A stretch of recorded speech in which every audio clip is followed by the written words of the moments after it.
1945. The guns fell silent, but the world faced a new challenge: how to rebuild from ashes and prevent history from repeating itself.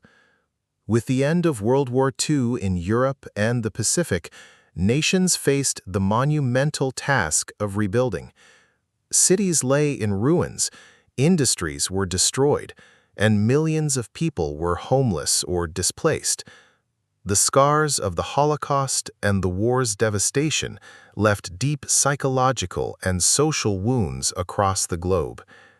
In Europe, the Marshall Plan was introduced in 1948, providing billions of dollars in aid to rebuild economies, restore infrastructure, and stabilize societies. Countries like Germany, France, and Italy began a slow but determined recovery. Borders were redrawn, and former enemies began tentative steps toward cooperation. Meanwhile, tensions between the United States and the Soviet Union began to shape a new global order. The seeds of the Cold War were sown as both superpowers competed for influence in Europe and around the world. The Iron Curtain descended across Eastern Europe, dividing nations into spheres of influence and ideological conflict.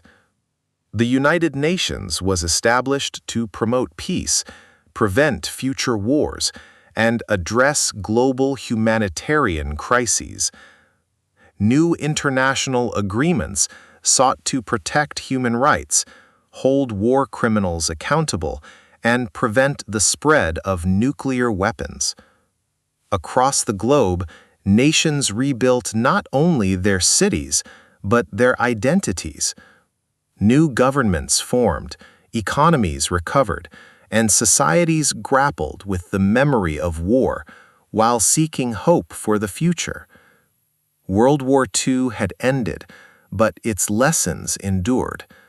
The dangers of unchecked aggression and totalitarianism, the human capacity for resilience and cooperation, the importance of international institutions to safeguard peace. By 1950, the world was slowly emerging from the shadow of global conflict.